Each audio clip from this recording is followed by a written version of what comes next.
Вы не могли бы представиться и рассказать немного о себе? Как вы попали в Россию? Меня зовут Соня Ван ден Энде. Я голландская журналистка. В Россию я приехала год назад, была приглашена на конференцию, потом меня пригласили на Донбасс посмотреть, что там происходит. Я ездила туда уже раз, наверное, 10 и провела там около полугода. Когда я вернулась обратно, выяснилось, что на меня в моей стране, в Нидерландах, наложили санкции. Так что я здесь, в России, уже год. В связи с санкциями они заблокировали мой банковский счет, закрыли мои медийные сайты, они аннулировали мое социальное страхование. Совершенно уверена, что если я вернусь, меня ждет судебное преследование.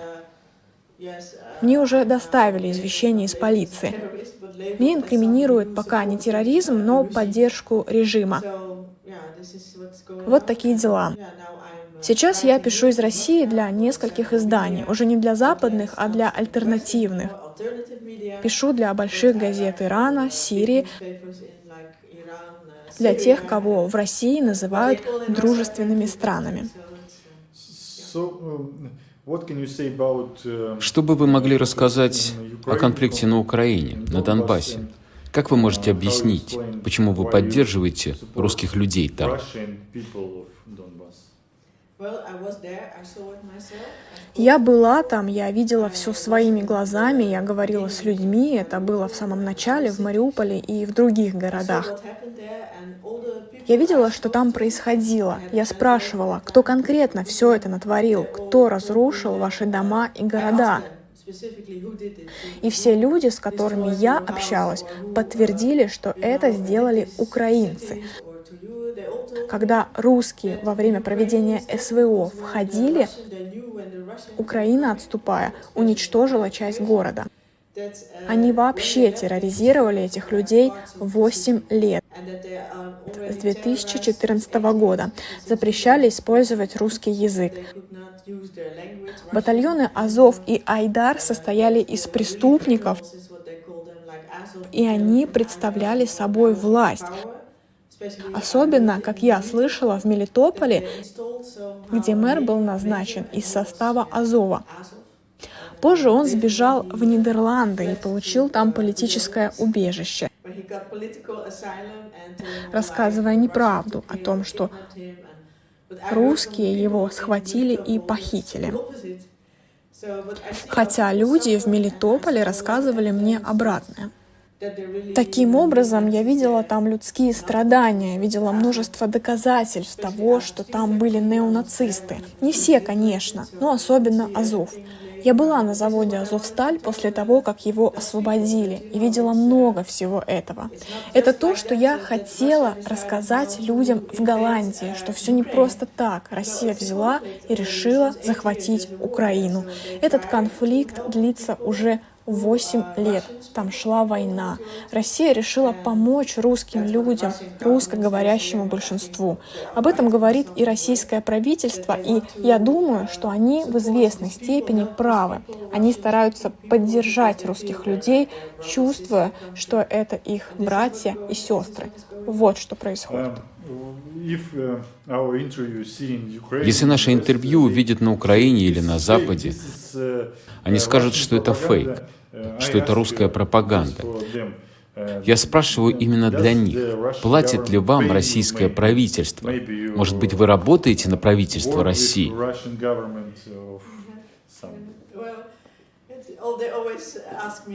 Это то, о чем меня все время спрашивают в Нидерландах. Они знают, что я здесь, и выходили статьи о том, что Кремль мне платит.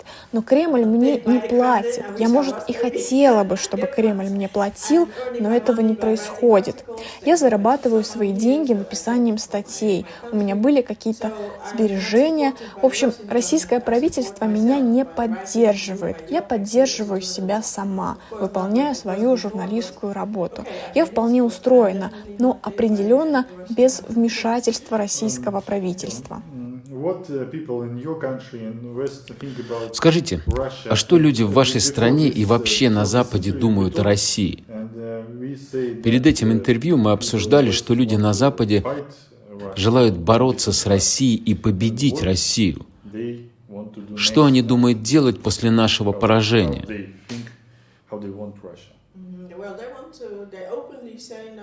Высокопоставленные чиновники, то, что называется элитой, совершенно в открытую обсуждают разрушение России и ее разделение по образу Югославии. Цель — разделить на множество частей. Другая цель — убийство президента Путина. Убийство?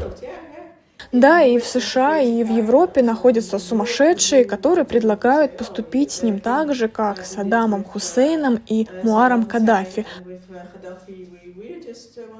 потому что они считают его террористом. Это то, что совершенно открыто обсуждается. Это чистой воды пропаганда. Постоянно, например, утверждается, что он болен. Какие будущие отношения вы предполагаете между нашим народом и обычными людьми Запада?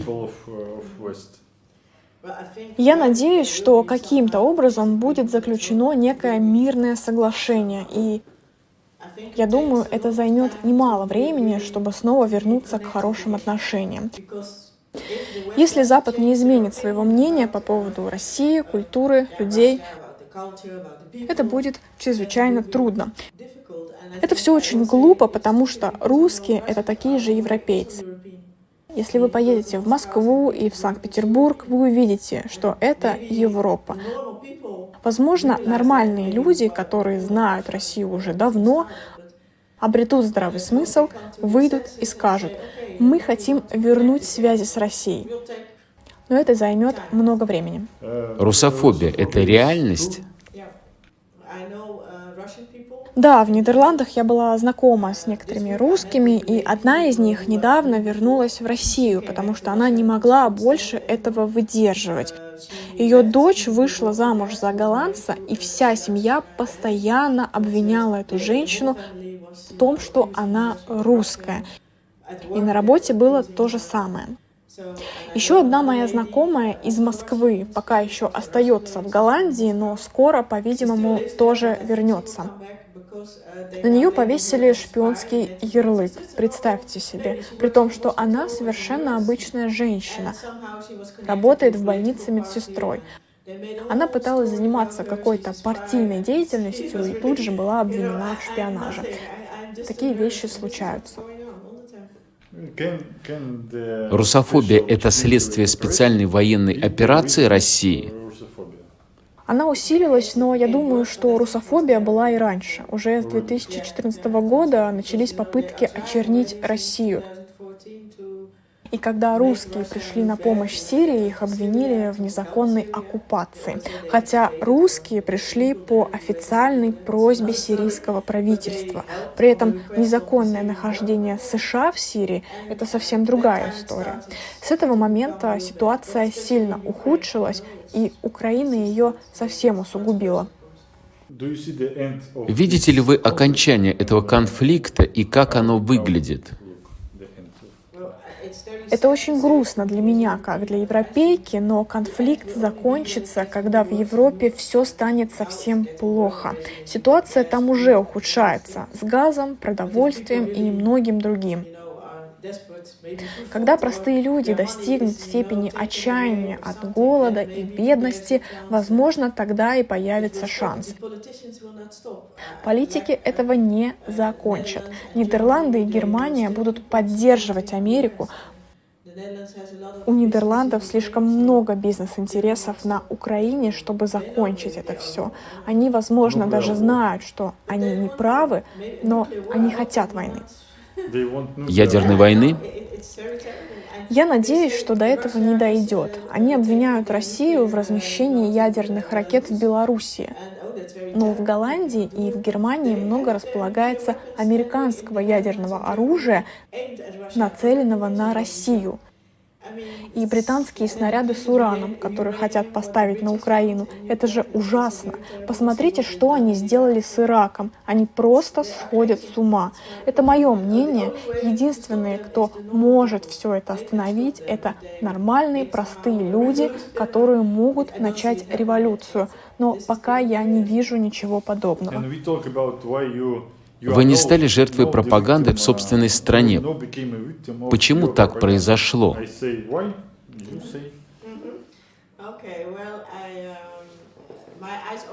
Мои глаза открылись в 2011 году, во времена арабской весны. Тогда я была членом социалистической партии и была избрана в одной из 12 провинций Нидерландов. В этом регионе я была знакома со многими сирийскими христианами, и они меня, как журналистку, пригласили в Сирию посмотреть на то, что там происходит. Я согласилась. Мне показалось это хорошей идеей. Я побывала в Сирии и увидела много ужасных вещей. Я пообщалась с людьми и даже с несколькими министрами. Когда я вернулась, в партии спросили о моих впечатлениях. Я сказала, что все ужасно, что мы на Западе совершаем неправильные вещи, что люди в Сирии поддерживают свое правительство, что там идет борьба с джихадистами и игиловцами. Мне ответили, что это не наша история, и что я не могу об этом говорить. Либо ты уходишь, либо рассказываешь нашу правильную историю. Я ушла из партии. Но в сердце вы остались социалистом? Да, конечно, я до сих пор социалист, но то, что они делают в Нидерландах, не имеет никакого отношения к социализму. Они служат для прикрытия. Был один социалист в Министерстве иностранных дел, и он был со мной в поездке и разделял мое мнение. Этот человек тоже был удален. Нидерланды в Сирии поддерживали белые каски, поэтому мы не могли объявить их злом. Так для меня это началось. Уже тогда меня вызвали в полицию, спрашивали, что я делала в Сирии. В общем, в Европе все медленно движется к тоталитарному государству. Это было уже в 2015 году. После этого я еще несколько раз посещала Сирию, чтобы расследовать и писать об этом. Западные правительства много лет усердно покрывают все войны, которые они ведут на Ближнем Востоке.